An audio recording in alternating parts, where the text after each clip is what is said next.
औज़ुबिल्लाहिमिनश्शैतानिर्रजीम बिस्मिल्लाहिर्रहमानिर्रहीम।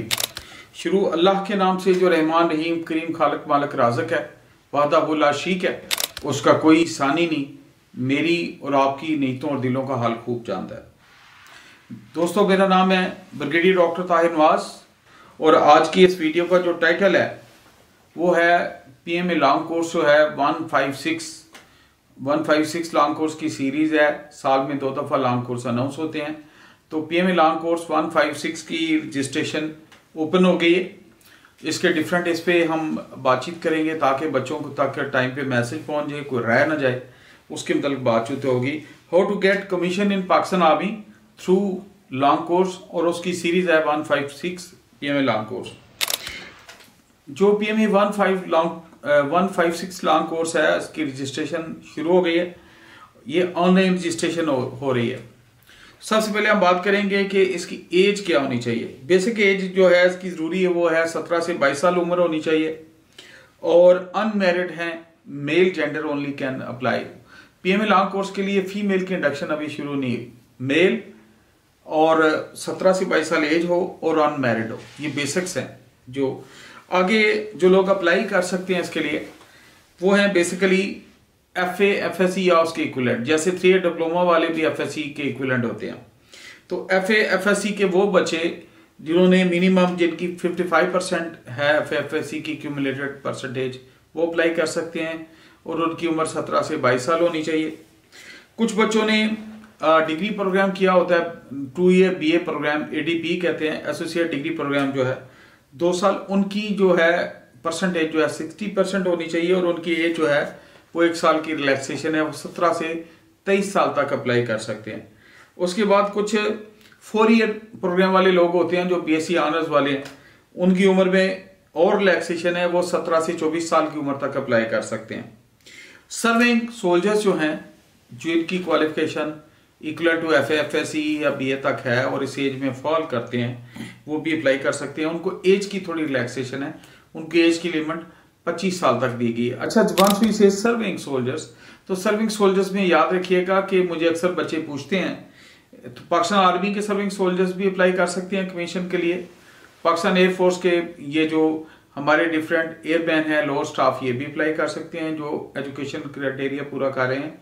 और even Pakistan navy के सेलर्स भी अप्लाई कर सकते हैं। काफ़ी बच्चों ने पूछा हुआ है, तो अच्छा हुआ कि ये बीच में पॉइंट आ गया, मैंने कहा मैं इजी कर दूँ, बता दूँ।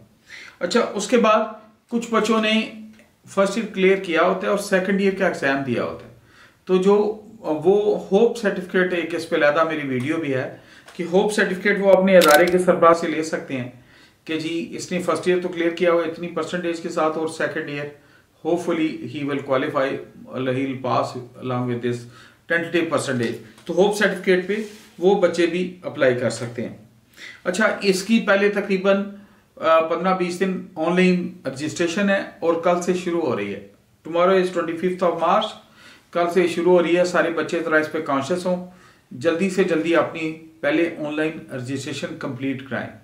अगर कोई आपको प्रॉब्लम आ रही है तो army selection and recruitment centre different बड़े शहरों में है, आप उनसे रब्ता भी कर सकते हैं। अच्छा, अगर मैं इसको समराइज करूं कि कौन से लोग नहीं अप्लाई कर सकते PMA लॉन्ग कोर्स के लिए 156 के लिए, तो वो कौन कौन से हैं? वो लोग हैं जिनकी ISSB 2 दफा नॉट रिकमेंड हुई है। तो ISSB के चांस ही दो होते हैं, बड़ी दफा मैंने इस पे बात किया। तो जो ISSB से 2 दफा नॉट रिकमेंड हुए वो अप्लाई नहीं कर सकते, और जिन्होंने लॉन्ग कोर्स का इनिशियल टेस्ट अगर कंसेक्टिव 3 दफा फेल किया हुआ है, क्वालिफाई नहीं कर सके, तो वो भी अप्लाई नहीं कर सकते। अच्छा, इसकी सीक्वेंस क्या होगी?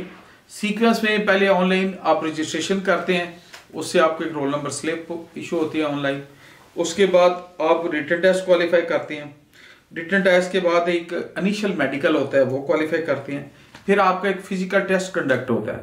फिजिकल टेस्ट जब आप क्वालिफाई करते हैं तो आपका एक पैनल उधर इंटरव्यू करता है। इंटरव्यू के बाद आपकी फाइनल सिलेक्शन होती है। इनिशियल टेस्ट यानी आप क्वालिफाई करते हैं।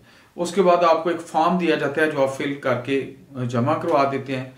तो 3 से 4 हफ्ते बाद आपको फिर ISSB की कॉल आ जाती है, और अगर आप ISSB, अल्लाह की रहमत से ISSB में भी रिकमेंड हो जाते हैं, तो फिर आपको फाइनल मेडिकल का कहा जाता है। तो फाइनल मेडिकल के बाद फाइनल मेरिट लिस्ट बनती है GHQ में। उसके बाद उन लोगों को लॉन्ग कोर्स की ट्रेनिंग के लिए बुलाया जाता है। तो बेस्ट ऑफ लक। मेरी अल्लाह पाक से दुआ है कि बेटा अल्लाह ताला आपको कामयाब व कामरान करे। मेहनत से शुरू कर दें, पेरेंट्स की दुआएं लें। रमज़ान है, अपनी जितनी उनकी खिदमत कर सकते हैं उनकी ज़ियारत करें, उनसे दुआएं कराएं, अपने टीचरों से दुआएं कराएं और मेहनत से काम करें। मुझे पूरा यकीन है कि जिनके साथ दुआएं होती हैं, वो एक शायर ने कहा ना, इरादे जिनके पुख्ता हों, नज़र जिनकी खुदा पे हो, तुलातम खेज मौजों से वो घबराया नहीं करते। तो बेस्ट ऑफ लक। अल्लाह पाक आपको कामयाबी दे, अल्लाह पाक आपको मुल्क पाकिस्तान के लिए अच्छा परफॉर्म करने की हिम्मत तौफीक दे और अल्लाह पाक आपको अपनी फैमिली के लिए, अपने पेरेंट्स के लिए सदका जारिया बनाए। Best of luck, all the best.